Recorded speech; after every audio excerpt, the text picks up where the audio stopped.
Tourner la tête, mon manège à moi c'est toi, je suis toujours à la fête, quand tu me tiens dans tes bras. On ferait le tour du monde, ça ne tournerait pas plus que ça. La terre n'est pas assez ronde pour m'étourdir autant que toi.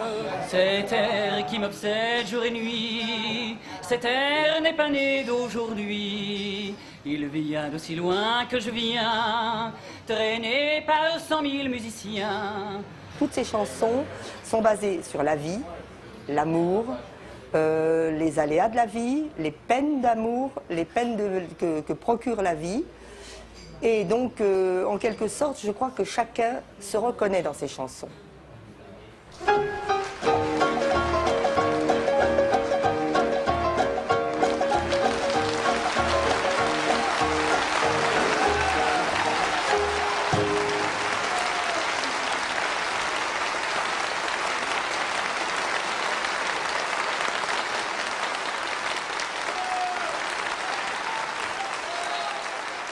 Pourquoi elle parmi tant d'autres?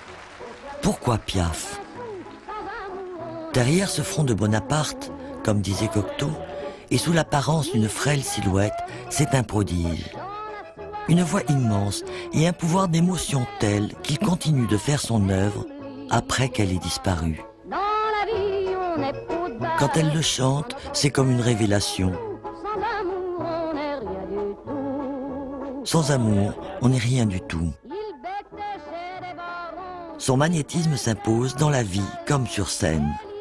Personne ne peut résister à ses exigences, à sa gouaille, à l'éclat communicatif de son rire. Ses premières victimes seront toujours ses auteurs préférés. Depuis 1940, Michel Aymer lui écrit des succès. Ils sont complices. Tu m'apportes... Assieds-toi. Oui. Tu m'apportes une nouvelle chanson? Non. Tiens. Ça commence bien. Alors on va être obligé de parler des anciennes, alors si t'en apportes pas de nouvelles. Quelle est la dernière d'abord? La joie de vivre. Bon. Quelle est la dernière? Non, si je chante, c'est que tu vas me gifler encore. Oui. Non. Serein de voiture, il y avait pas moi non plus, puisque t'as pas de nouvelles chansons. Alors voyons voir, puisque tout est marqué là, autant le regarder, hein. Avant Serein, qu'est-ce qu'il y avait comme chanson? C'est bien, c'est bien réglé, hein. Ah oui, attends. N'y va pas, Manuel, n'y va pas. Il y a des choses dans la vie qu'on ne sait pas. Et plus tard, tu le regretteras. N'y va pas, n'y va pas. D'ailleurs, il y a été tout de même, tu sais. Et puis après celle-là, avant celle-là, qu'est-ce que c'était? C'est de l'autre côté de la rue. Mais non. Mais si. Ah oui, c'est un télégramme pour Marie Bellage, dans la cour escalier B, 5e étage, 3e porte à gauche de marche à descendre. Attention là. Ah oui, je vais tomber. Bon, et puis après ça, alors c'était de l'autre côté de la rue. Non. Mais si. Ah oui. Si un jour tu brisais notre amour, si un jour tu partais pour toujours, tout sombrerait dans la nuit, les oiseaux dans leur nid ne chanteraient plus, leur chant est perdu. Si un jour tu brisais notre amour, si un jour tu partais pour toujours. C'est là qu'elle est née, sur le trottoir, rue de Belleville, numéro 72. 4 ans après sa mort, qu'est-ce qui les touche, tous ces gens? La rengaine de l'amour vécu ou rêvé? La triste histoire d'une enfant maltraitée, devenue une vedette connue du monde entier? La vie de Piaf est un parfait mélo, et le mélodrame est populaire. Sa mère, la chanteuse Lynn Marsat, abandonne Edith dès sa naissance et ne se souviendra d'elle que des années plus tard pour lui soutirer de l'argent. Beaucoup, souvent, avec des mots pleins d'une tendresse aussi tardive qu'intéressée. Lynn Marsat est une belle femme. Sa voix est supérieure à celle de sa fille, dira Michel Simon qui l'a connue. Que lui a-t-il manqué pour qu'elle devienne une habituée des maisons d'arrêt et qu'elle meure dans la déchéance, ivre et droguée, un matin de l'hiver 1945? Son père Louis Gassion, parti à la guerre en 1915, revient en permission. Il reprend sa fille et la confie à sa mère, tenancière d'une maison de passe à Bernay. Édith est maladive, quasi aveugle. Seuls les pensionnaires de l'établissement lui témoignent un peu d'affection, quand elles ont le temps. Elles lui font des anglaises, lui mettent des nœuds dans les cheveux. C'est leur fétiche, leur mascotte. Elle avait des gentillesses, c'était par les femmes. Parce que la grand-mère, c'était pas la préférée. Elle n'était pas heureuse? La grand-mère n'aimait pas beaucoup Édith. Quand je l'avais dans la cour, quand Édith venait me voir, la grand-mère, elle avait toujours soin d'y dire « Surtout n'amuse pas Madame Taillère ». Ah, mais il fallait pas qu'elle m'amuse. Elle m'aurait empêché de laver. Mais elle chantait déjà, Édith? Ah, je l'ai vue, moi, madame. Monter sur la table de l'extaminé et chanter une chanson. Mais croyez-moi, tout le monde était studieux. Les voisins ouvraient les fenêtres pour l'entendre. Et vous entendiez une femme qui s'appelait Julot à ce moment-là, qui criait « Les gars, passez la monnaie ». Elle prenait la casquette d'un client, elle se permettait de quitter, elle en ramassait. Mais le pire, c'est que c'était pas toujours le monde qui avait les sous. Entre deux parties de cartes, la grande Julot et ses copines emmènent la petite implorer Sainte Thérèse de Lisieux. Miracle ou médecine, Édith recouvre la vue. Elle croira toute sa vie à la puissance de l'au-delà.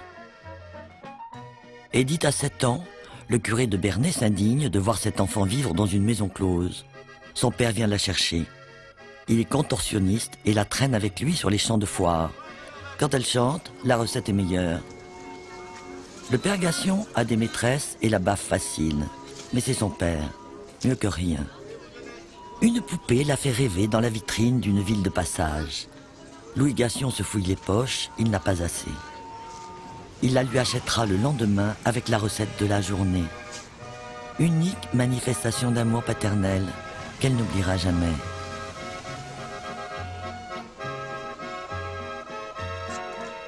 « 1930, elle a 15 ans, elle en a marre, elle fugue. La voilà dans les rues de Paris, sans feu ni lieu. La rue est sa patrie, son univers. Elle y est née, y a vécu, y a chanté. Elle se trouve une copine de son âge, Momone. Elle dit que c'est sa frangine. Elles font équipe. Édith et Momone ont leur quartier général dans les bars de Pigalle. Elle traîne avec les gars du milieu. Un miracle qu'elles ne finissent pas sur le trottoir. Elles tiennent tête au Mac et gagnent de quoi manger en chantant dans la rue. Enfin, Édith chante. Momone ramasse les pièces parce que, dit Édith, si elle quête elle-même, elle fait mendiante. Si c'est l'autre, elle fait artiste. Elle sera toujours le dominant de la meute. L'avenir le montrera, quelle que soit la meute. Ah, c'était la liberté totale, complète, pas d'horaire, pas de contraintes, pas de bof sur la gueule. Alors ça n'a surtout pas m'en avoir. Edith me disait, tu sais, surtout quand les hommes passent sur le trottoir, ne les quitte pas des yeux, ils ont toujours une pièce dans la poche. Et c'était vrai. Et Edith ne s'est jamais baissée, non plus par terre, pour ramasser ce qu'on nous envoyait. C'est vous qui ramassiez les pièces? Oui. Parmi la pègre des rades qu'elle fréquente, Édith rencontre un honnête garçon livreur. Il la met enceinte et lui trouve une place de vendeuse dans une crèmerie. Des clous. Elle n'est pas faite pour la vie ouvrière. Elle repart chanter dans les rues. Le sort s'acharne. Son enfant, la petite Marcelle, ne va vivre que quelques mois. Elle fait les balmusettes. Elle dégringole la pente. Elle chante dans les casernes, tombe amoureuse d'un légionnaire. Elle aura peut-être le destin peu enviable de sa mère.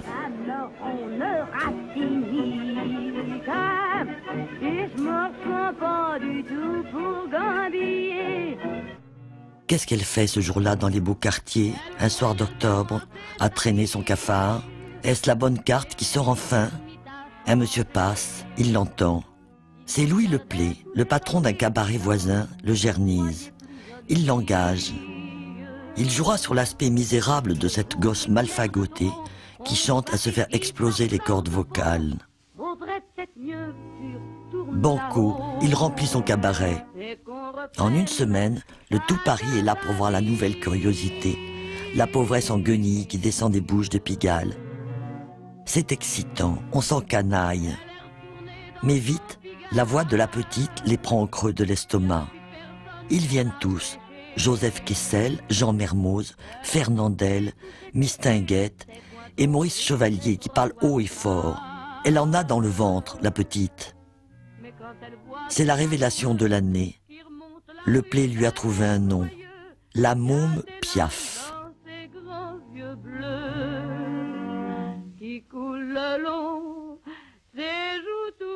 Soudainement aimée, fêtée, elle s'adapte vite au succès.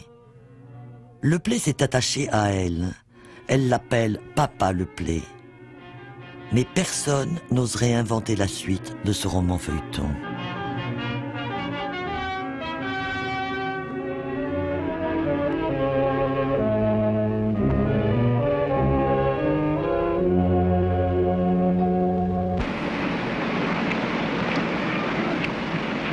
Louis Le Play, propriétaire d'un bar à la mode, a été assassiné. Les bandits l'ont tué d'un coup de revolver après avoir ligoté et bâillonné sa femme de ménage. On enquête dans les différents milieux fréquentés par la victime. Je vais vous parler tout à l'heure, mais non pas du tout, j'ignore complètement. Je ne sais pas, excusez-moi. Mais enfin vous savez quelque chose. Pour la 100e fois, je vous répète que je ne sais rien. Et quelles sont les deux phrases très distinctes que vous avez entendues au moment de l'attentat? Le fait seulement quand elle a été, n'est-ce pas, qu'elle a vu les gens dedans, elle a crié « Allez, salaud !»« Allez, salaud !»« Ah, tu es brûlé, mon vieux !» a répondu l'assassin. Mademoiselle Piaf, pourquoi après l'attentat avez-vous indiqué le nom de vos amis? Mais je n'ai accusé personne, monsieur. J'étais obligée de dire avec qui j'étais avant, puisqu'on m'a questionné. Il fallait bien que je dise avec qui j'étais. Si je n'avais rien dit, on aurait eu l'air de dire que je protégeais quelqu'un. Alors j'ai dit la vérité, mais je n'ai accusé personne. Vous connaissiez bien le Play? Il n'y a plus d'amis, il n'y a plus personne maintenant. Qu'on me laisse tranquille. Laissez-moi. Elle est retournée dans son Pigalle. Il n'y a plus personne pour la repêcher. Elle a retrouvé tous ses péchés, ses coins d'ombre et ses trottoirs sales.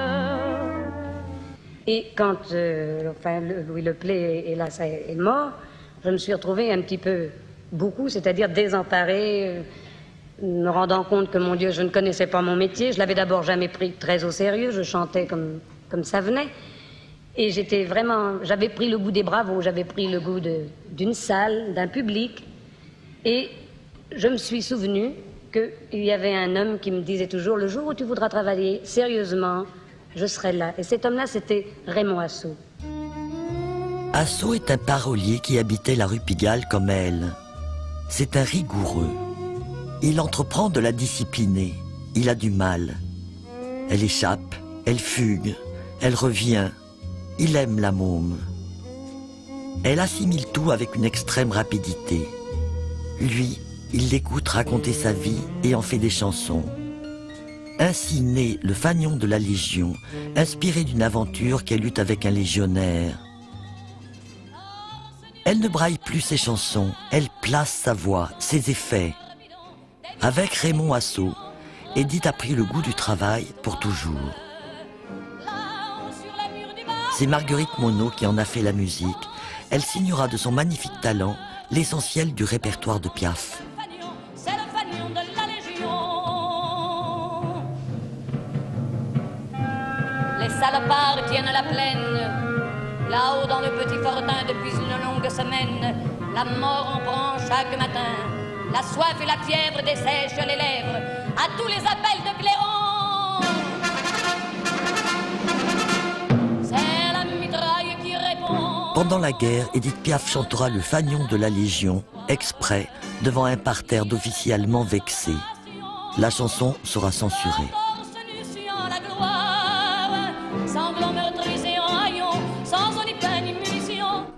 Assaut force pour elle la porte de l'ABC.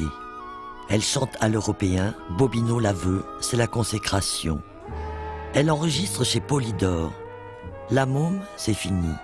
Elle est devenue Edith Piaf. C'est la guerre, Assaut est mobilisé. À sa première permission, l'oiseau s'est envolé. Pas bien loin, un certain Paul Meurice chante dans un cabaret voisin du sien et vient l'écouter puisqu'on parle partout de cette fille. On peut le dire crûment, le soir même, il l'emballe. C'est un fils de famille, un grand bourgeois, éduqué, instruit, raffiné. Il a des manières. Ça lui chamboule l'essence à Édith. Il s'installe 10 rue Anatole de la Forge dans le 17e. C'est la première fois qu'Édith loge dans un appartement. En plus, il y a un piano dans le salon. Ça, c'est du luxe. Mais la sempiternelle Momone, il n'en veut pas. C'est trop pour lui. Ah, bah c'est un genre de bonhomme qu'on n'avait jamais vu. C'était même pas un bonhomme, c'était un truc. Quand il s'est amené à Anatole de la Forge, qu'on a ouvert les valises, parce qu'est-ce qu'on y a découvert?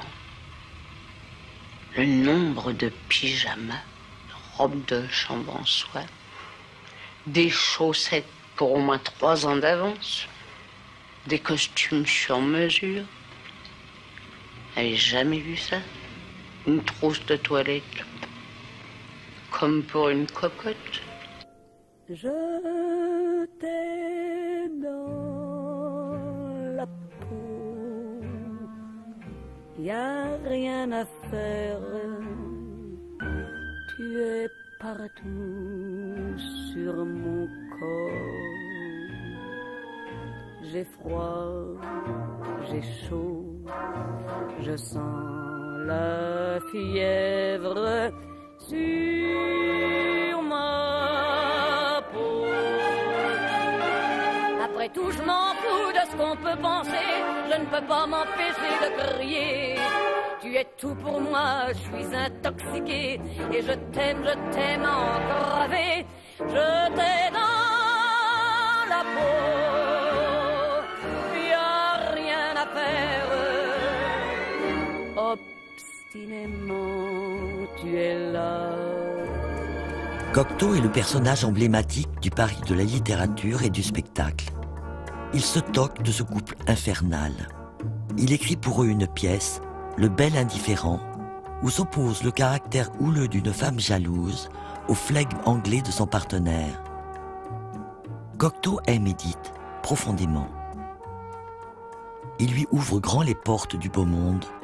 Ils deviennent inséparables et mourront le même jour. Les journaux titreront « Les mariés de la mort ».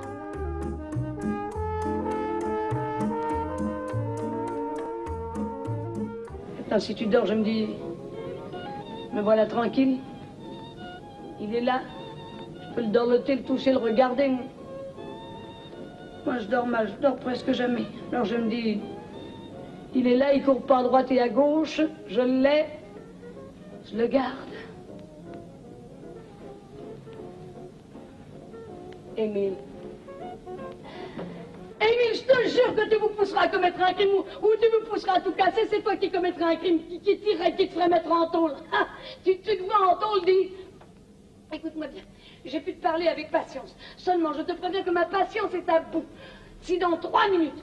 Non, tiens, je vais compter jusqu'à 3. À la ville comme à la Seine, les affrontements de ces deux-là sont aussi violents que fréquents. Elle est impossible, invivable. Ils défient la chronique par leurs éclats publics, mais ils s'amusent. Meurice mobilisé, leur relation se distendra. Nous partagions un secret, nous avions le même sens de l'humour, ce que nous avons pu rire ensemble, écrit Meurice dans ses mémoires. À Paris, au Gaumont Palace, une grande fête est donnée pour les familles des travailleurs français en Allemagne. Édith Piaf. Que c'était joli. Regardez mes mains, des mains de pauvre. La renommée d'Édith Piaf ne cesse d'augmenter. Elle multiplie les tournées en zone libre. En ces temps difficiles, les gens ont besoin de rêves. C'était la fin du mois de mai 1944. Paris était encore sous l'occupation et elle m'a demandé que je vienne et que je participe dans son programme. Je chantais déjà un peu à l'ABC, à Bobino et un peu ailleurs. Et je suis allé au Moulin Rouge à 10h le matin. À 9h30, j'étais là, bien sûr, pour la répétition. Et je suis arrivé, elle est arrivée à 10h, elle était là, avec une robe à fleurs, bleue, un petit manteau de demi-saison sur les épaules. Elle était très belle, parce qu'elle avait l'arrêt de côté avec des cheveux châtain clair. Elle était très jolie, avec de beaux yeux bleus. Alors elle m'a dit ah, alors, c'est vous? Et j'ai dit oui, bonjour madame. Et madame Bigard, sa secrétaire, m'a dit non, pas madame, mademoiselle. Bonjour mademoiselle. J'ai dit bonjour, bien. Eh bien alors on va vous voir, on va voir ce que vous savez faire. J'ai chanté mes 3 chansons qui étaient typiquement des chansons de goût anglo-saxonne. Et alors évidemment ça plaisait énormément parce que les gens, on attendait les alliés. Et après la matinée, elle est venue dans ma loge et elle m'a dit c'est très bien, c'est très très bien. Mais ce qu'il faudra faire, c'est vraiment chanter les chansons françaises. Parce que c'est avec ça que vous vous imposerez vraiment et que vous vous imposerez à travers le monde. Et puis elle est rentrée sur scène, très belle. Et puis elle a mis un bon bout de temps pour arriver au milieu de la scène. Puis elle s'est posée sur ses 2 jambes, avec sa robe noire et son col blanc. Et elle s'est mise comme ça. Ah mon Dieu, c'est parti. Et ça a été, y a pas de printemps le long de ma vie, je me souviens plus des calendriers.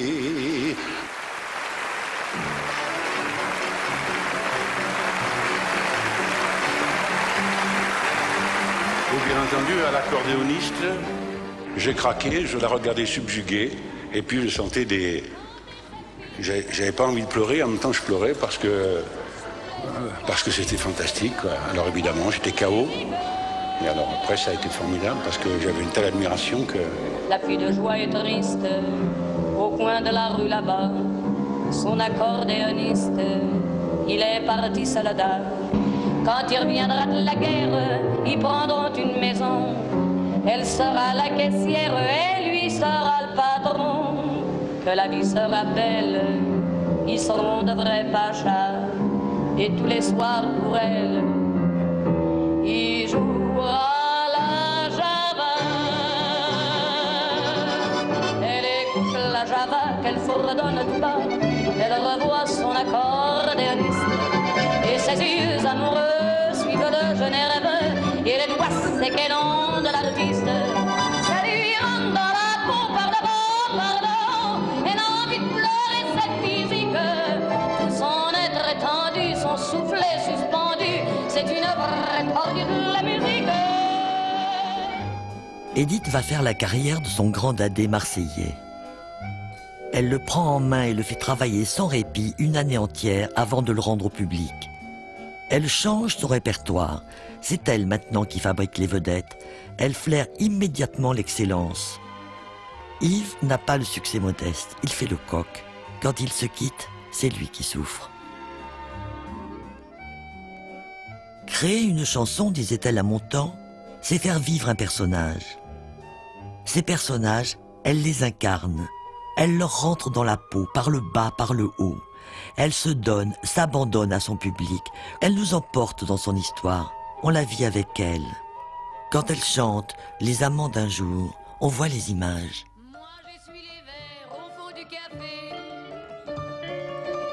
J'ai bien trop à faire pour pouvoir rêver. Et dans ce décor banal à pleurer, il me semble encore les voir arriver.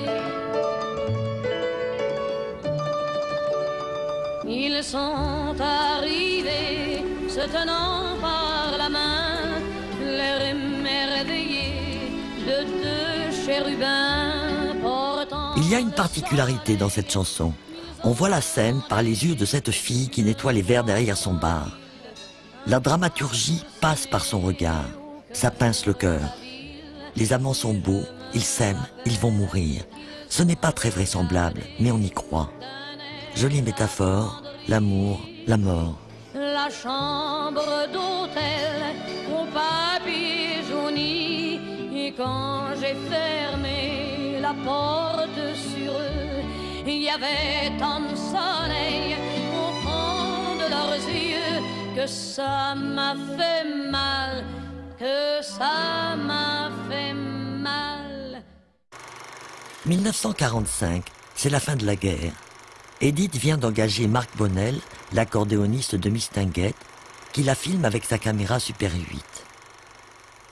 Elle a 30 ans et est au mieux de sa séduction et de sa puissance. Elle entraîne tout son monde dans une folle activité.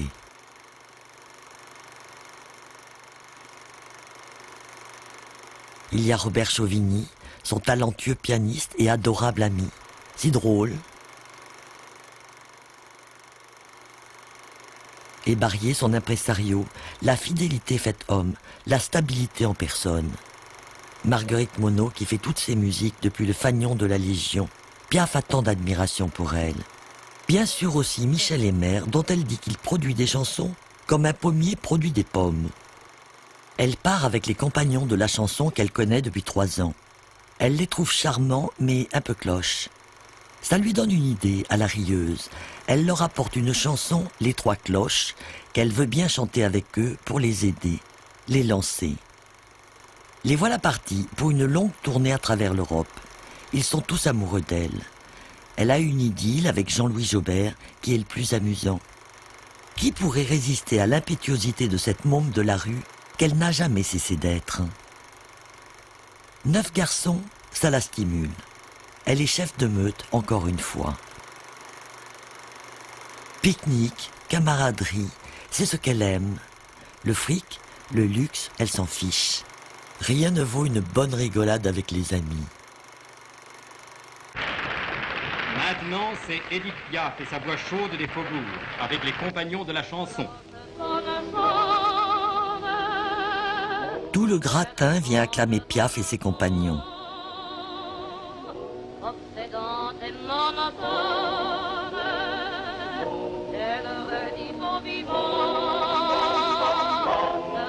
Eux sont sérieux comme des papes. Ils chantent à l'opéra. Piaf est à la place de la diva.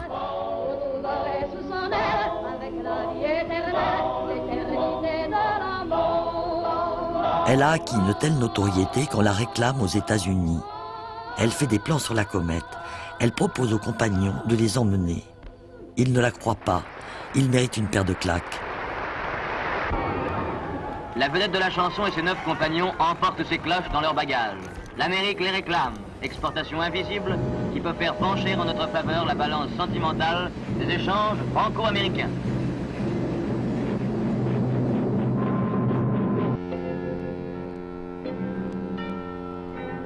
Sur le Queen Mary, devant les passagers ahuris, elle tient parole.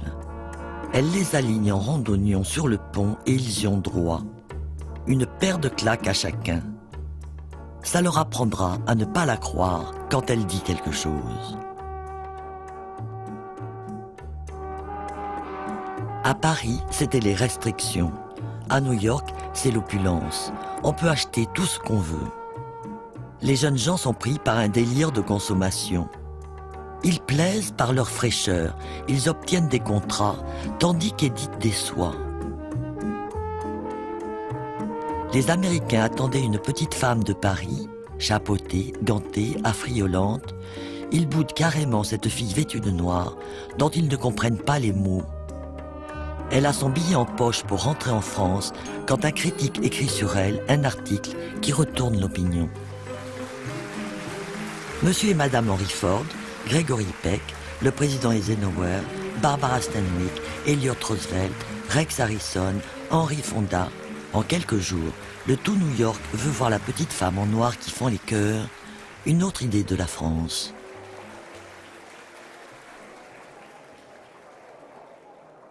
Un soir, c'est Marlène Dietrich qui pousse la porte de sa loge.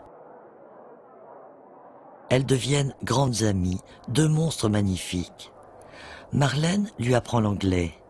Edith est douée. Et comme Marlène, c'est une bosseuse, une perfectionniste. Piaf a son tube. On le lui réclame chaque soir. C'est La vie en rose qu'elle leur chante maintenant dans son anglais tout neuf. Elle en a écrit elle-même les paroles et la musique. N'étant pas inscrite à la Société des auteurs, Edith avait demandé à Marguerite Monod de signer la musique. Elle avait refusé, trouvant les paroles trop niaises. La vie en rose fait toujours le tour du monde dans toutes les langues. The magic spell you cast. This is la vie en rose. When you kiss me, heaven sighs, and though I close my eyes, I see la vie en rose. Et dès que je l'aperçois, alors je sens en moi mon cœur qui bat.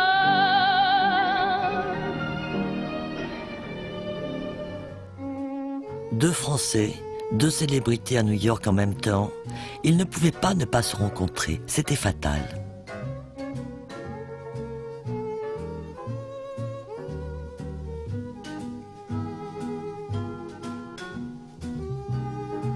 Fatalité tragique. Est-elle aimantée par un nouveau rendez-vous du destin? Elle y va tête baissée. Dès qu'elle le voit, elle le sait. C'est son homme, elle en est sûre. Il est fort, il est doux.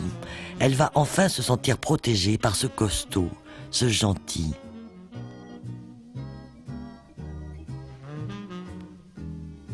Cerdan ne résiste pas à cette volonté absolue qu'elle a de l'aimer, comme elle n'a jamais aimé personne.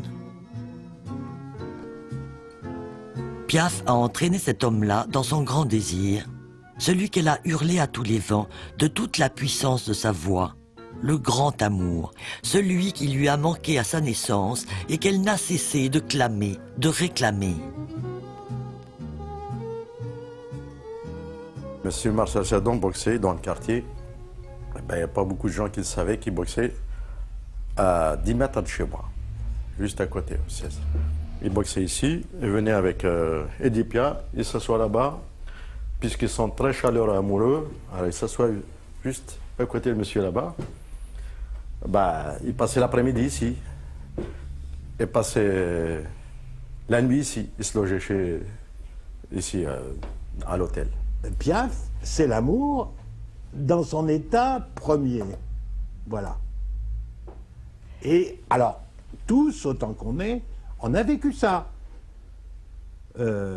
Mais elle a le pouvoir de l'exprimer comme elle exprime et de nous permettre de nous envoler avec elle. Si mes propres sentiments amoureux m'ont parfois conduit vers le sentiment du sacré, chose que tous les gens qui ont été amoureux ont éprouvé à un certain moment, le sentiment de dépasser ce seuil qui ouvre sur le sacré, eh bien elle y est, j'allais dire totalement, elle est dans le sacré. Septembre 1948, championnat du monde, Cerdan contre Tony Zal. Il tombe, Marcel Cerdan est champion du monde. Le lendemain matin, Cerdan se balade dans les rues de New York avec Marc Bonnel qui le filme et Loulou Barrier, les fidèles amis d'Edith, sa garde rapprochée. Marcel attend le réveil d'Edith avec impatience. À quelques pas de là, dans leur chambre d'hôtel, elle dort encore, épuisée de bonheur. C'est épuisant. Ça fait maintenant 1 an qu'ils vont et viennent d'un côté de l'océan à l'autre, ensemble ou séparément. Elle voudrait tant une petite vie tranquille avec lui, un ménage, un nid. Elle achète un hôtel particulier pour eux à Boulogne, le fait meubler par les décorateurs les plus chers. Marcel, partagé entre sa vie de famille à Casablanca et ses combats de boxe, est rarement là.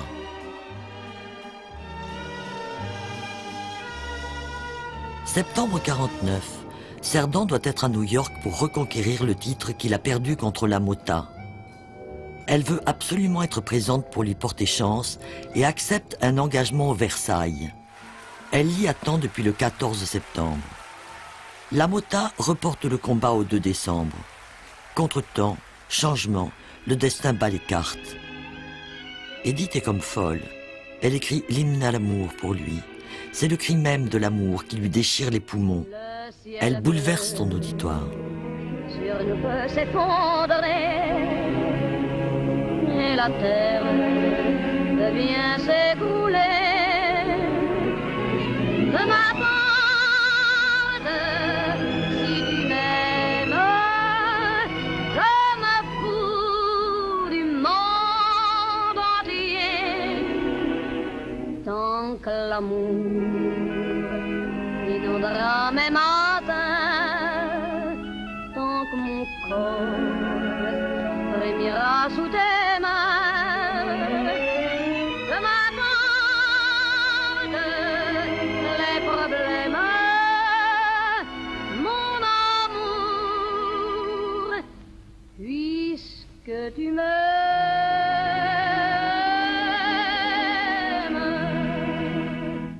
J'irai jusqu'au bout du monde, je me ferai ta... Elle lui écrit des lettres magnifiques.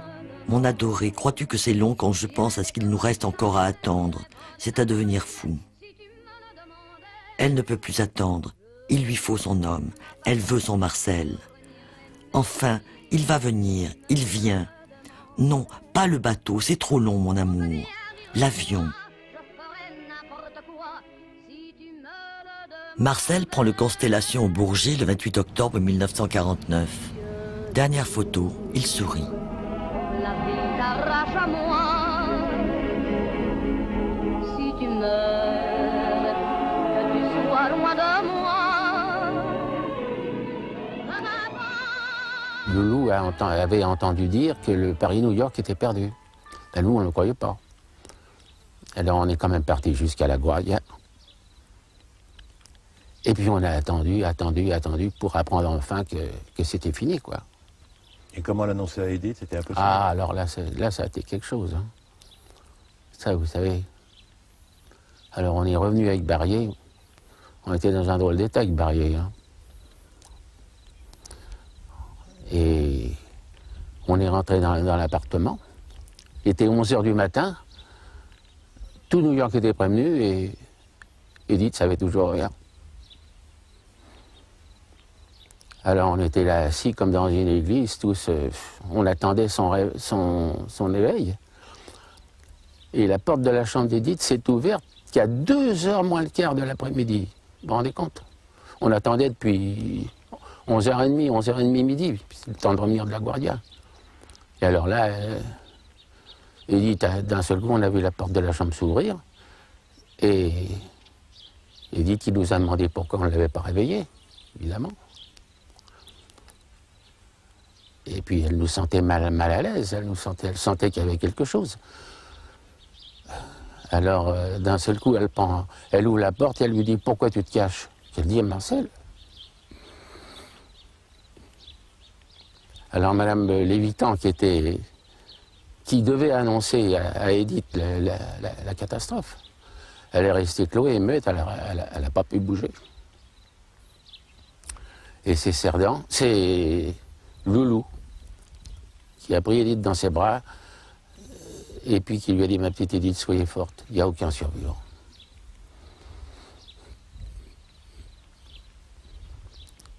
Ça a été terrible. Et elle a été extraordinairement forte puisque le soir même, elle chantait. Oui. Alors, bien sûr, elle a sangloté toute la journée à fondre l'âme. Hein. Elle était dans un état lamentable. Le papa Pauni s'était venu lui apporter du bouillon pour boire, pour la remonter, Et puis, il savait très bien que le Versailles serait plein le soir, hein, parce qu'il y avait la queue sur le trottoir, sur toute la largeur du trottoir. Alors, elle a chanté 5 chansons, et à la 6e, qui était Hymne à l'amour, elle a perdu connaissance, on a fermé le rideau. Et le lendemain, il y avait encore plus de monde au Versailles. Si vous voulez bien écouter, je vais chanter un chant d'amour banal à souhait, pour 2 amants qui s'adoraient. Si vous me laissez raconter l'histoire d'amour belle à rêver, alors laissez-moi chanter.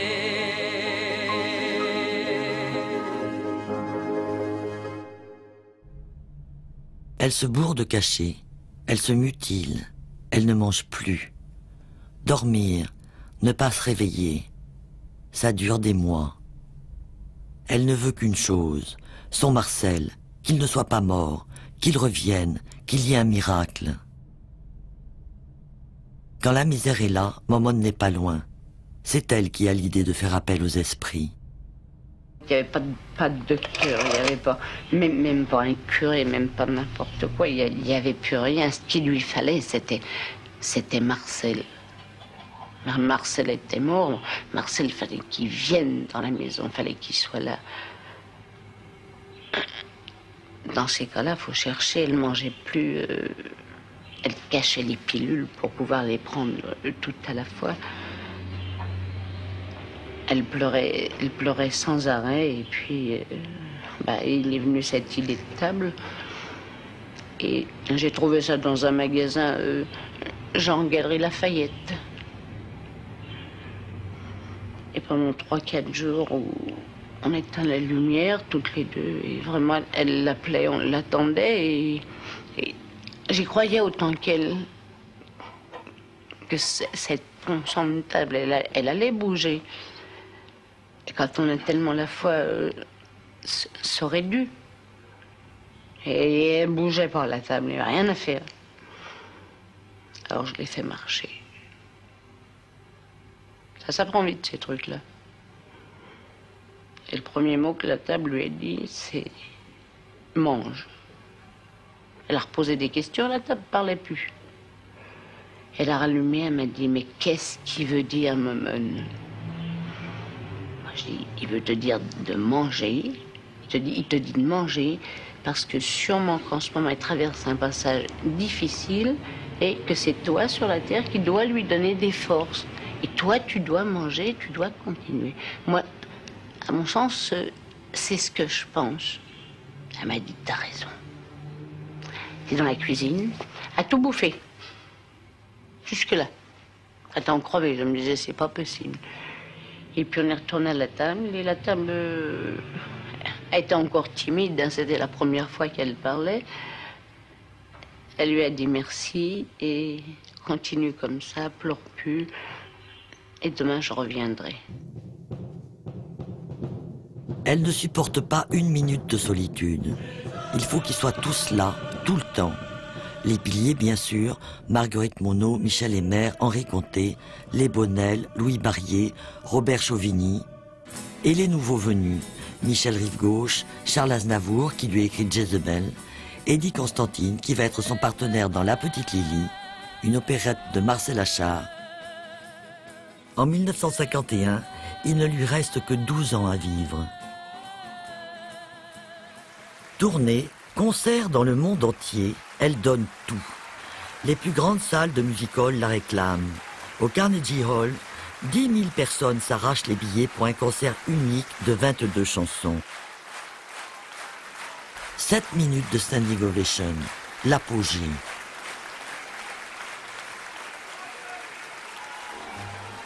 Dès 1955, une association commence entre Édith Piaf et Bruno Cocatrix.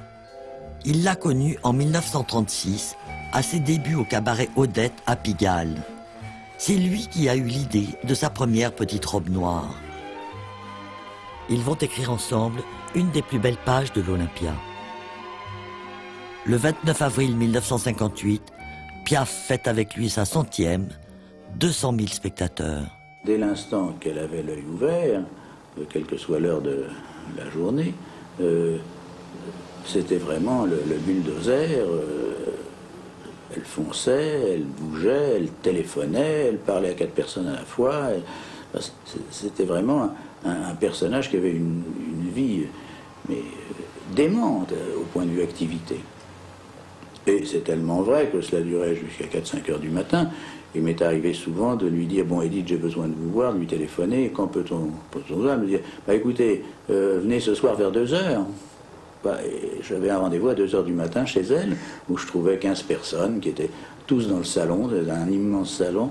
Et dans ce salon, on parlait de chansons surtout. Car finalement, je me demande si elle était très enthousiasmée par autre chose que la chanson et l'amour. Je crois que ce sont les deux choses qui ont occupé toute sa vie. Heureuse comme tout, heureuse malgré tout, heureuse, heureuse. Edith, veux-tu m'épouser? C'est la première fois. Rêve de petite fille, elle veut tout. La robe longue, le gros bouquet. Marlène veille aux détails. Edith ne chose que du 36, mais il faut encore rétrécir les lanières. Le prétendant, c'est Jacques Pils, un très vieil ami. Ce serait lui et sa femme Lucienne Boyer qui lui auraient présenté Cerdan. On sent bien qu'il y a une erreur de casting. Le rôle appartenait à Marcel. C'est comme ça la vie. Allons-y. Edith a repris l'un de ses 150 tricots qu'elle ne termine jamais. Mais leur mariage ressemble plus à un marathon qu'à une vie de famille.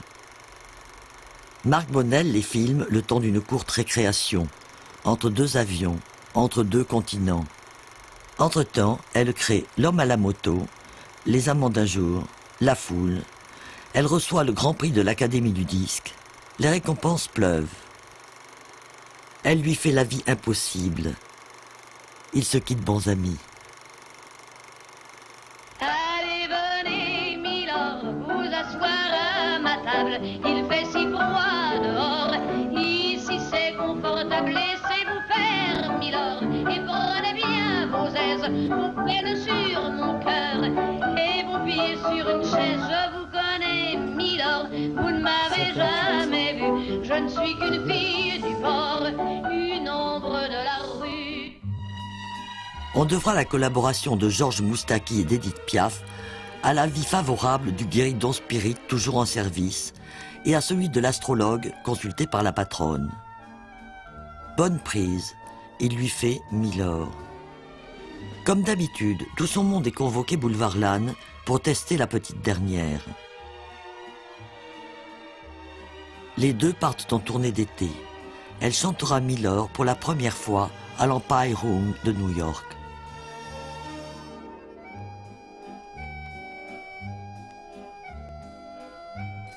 « 6 septembre 58, National 10, c'est la nuit, il pleut.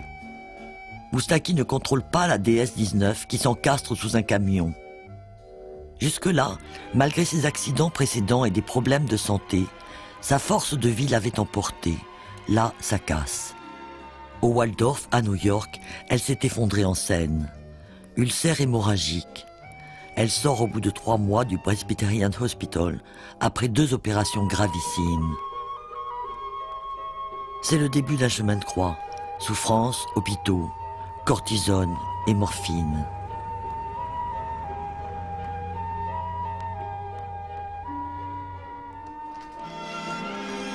Piaf revient. Bruno Cocatrix l'attend pour sa rentrée à l'Olympia. Dans ses bagages, un jeune peintre américain, Douglas Davis. Un mot quand même, qu'est-ce que vous comptez faire maintenant? Eh bien, je vais passer à l'Alhambra. Oh, pardon. Très bonne raison. Il n'y aura pas d'Olympia. Elle subit une suite d'opérations à l'hôpital américain, d'où elle sort épuisée. Boulevard Lannes, on vit à son heure. Les fidèles sont toujours là. Marguerite Monod, la première. Je vais bientôt rechanter, dans 3 semaines, puisque chanter c'est ma vie, je ne peux pas m'empêcher de chanter. Et je rechanterai très vite pour vous. 1961. Enfin l'Olympia après une tournée dans le nord de la France. On l'a donnée plusieurs fois pour morte. Chaque soir, le public se demande si elle va tenir jusqu'à la fin. Elle le défie. Non, je ne regrette rien, ni le bien qu'on m'a fait, ni le mal, tout ça m'est bien égal. Non, rien de rien, non, je ne regrette rien, c'est payé.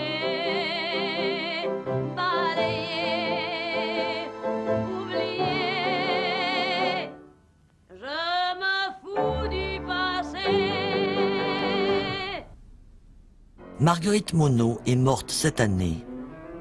Piaf lui survit 2 ans, pendant lesquels elle va créer « Mon Dieu », les mots d'amour, je ne regrette rien, les inoubliables chefs-d'œuvre que lui composent Charles Dumont et Michel Vauquer. À la demande de Piaf, Charles Dumont entame l'intro et tout à coup s'élève prière, incantation, pur chant. Mon Dieu, mon Dieu, mon Dieu, laissez-le-moi encore un peu, mon amoureux. Un jour, 2 jours, 8 jours, laissez-le-moi encore un peu à moi. Le temps de s'adorer, de se le dire, le temps de se fabriquer des souvenirs. Mon Dieu, oh oui, mon Dieu, laissez-le-moi remplir un peu ma vie.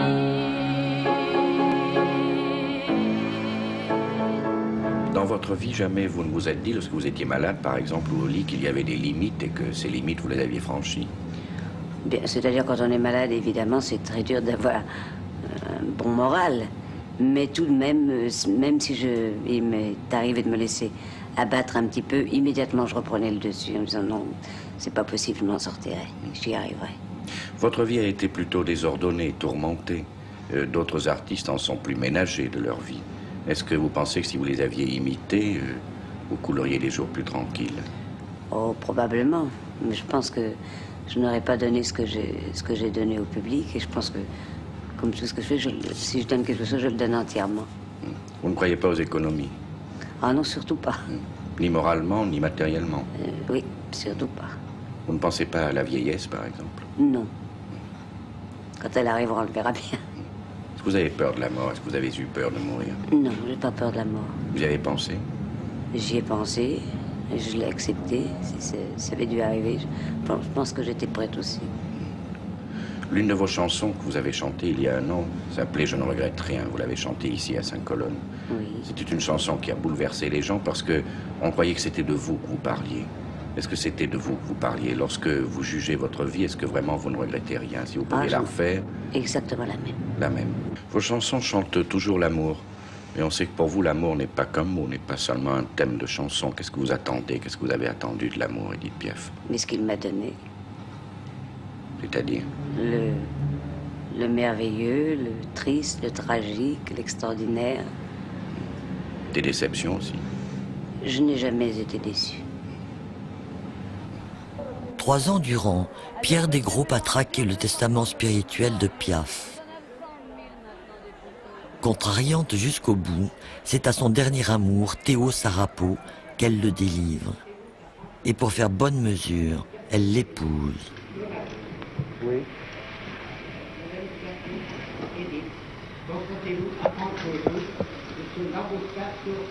Oui. Veuillez vous asseoir, mesdames, messieurs.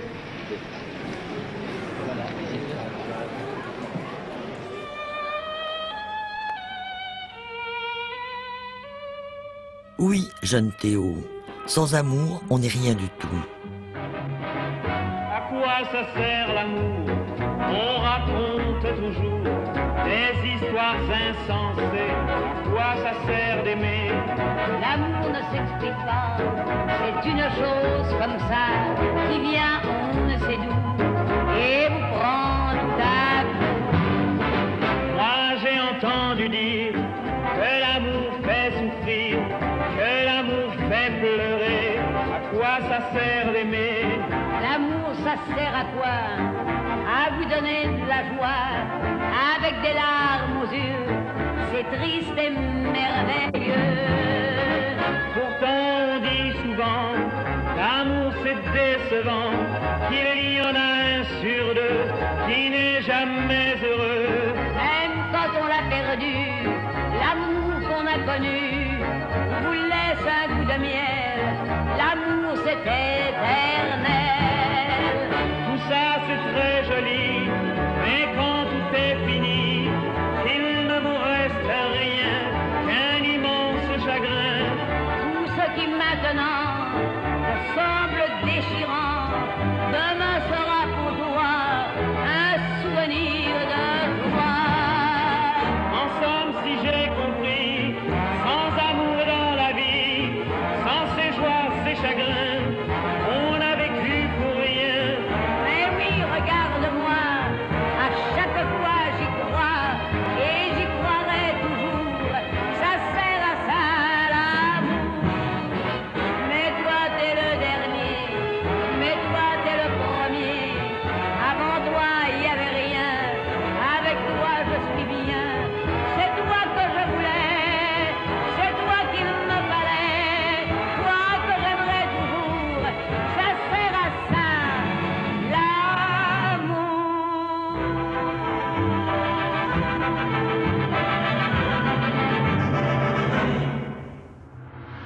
Édith Piaf est morte le 10 octobre 1963. Elle n'a que 47 ans, la plus remarquable de ses fausses sorties. De ce jour, elle n'a cessé de grandir et d'envahir notre univers. Un auteur de la jeune génération qui ne l'a pas connue lui trouve l'adjectif qui lui va le mieux, vivante.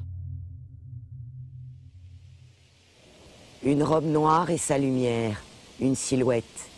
Regardez-la, la petite vieille se transfigure, elle va chanter, oublier ses vieux os, rajeunir.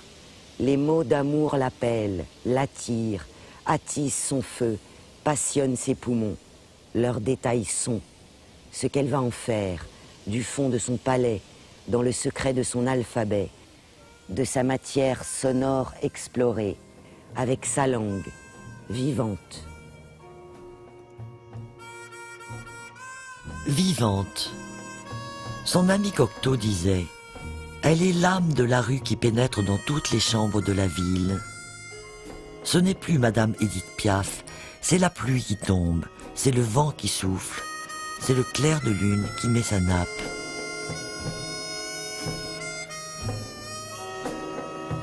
Dans la ville inconnue, je n'aime rien.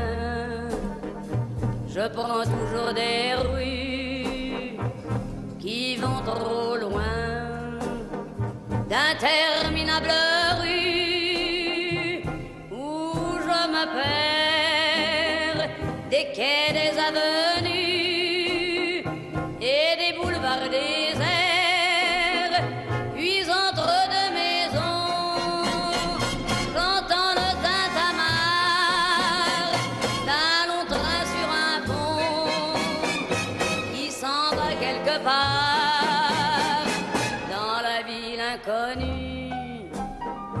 Soir et matin, comme ce chien perdu, je vais et je reviens.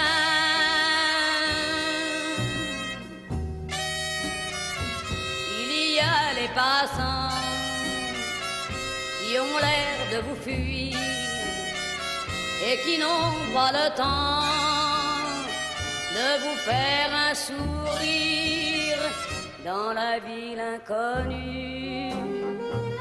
Quand vient la nuit, j'ai peur des murs tout nus, des murs tout gris. J'ai peur de cet hôtel